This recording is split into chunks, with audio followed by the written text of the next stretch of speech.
Hindi pa makapagpatuloy sa opisyal na operasyon ang Independent Commission for Infrastructure o ICI na nag-iimbestiga sa maanumalyang infrastructure projects ng gobyerno matapos magbitiw sa pwesto ang dalawang commissioner nito na sina Rogelio Babe Singson at Rosana Fajardo. Dahil dito, si ICI Chairperson Justice Andres Reyes Jr. na lamang ang natitirang miyembro ng komisyon.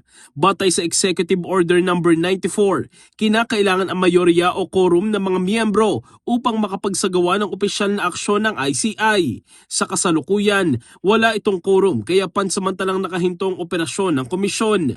Gayunman, bago pa ang kanilang pagbibitiw, sinabi ni Reyes na nakapaghain na ang ICI ng 8 referral sa Office of the Ombudsman na kinasasangkutan ng halos 100 individual. 3 na rito ang nauwi sa formal na kaso at 16 na katao na ang naaresto.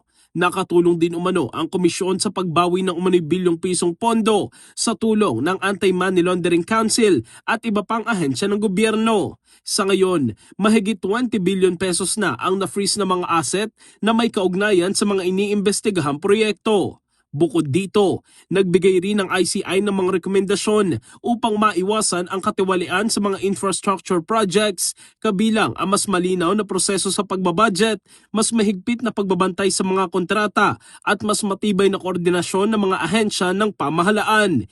Inihahanda na rin ng komisyon ang report ng mga nagawa nito mula September 11 hanggang December 31 na isusumite sa Office of the President.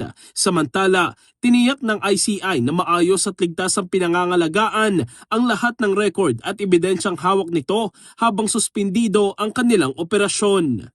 In the heart of changing lives, ako si Brigada Jigo Custodio ng 105.1 Brigada News of Manila, the Music and News Authority.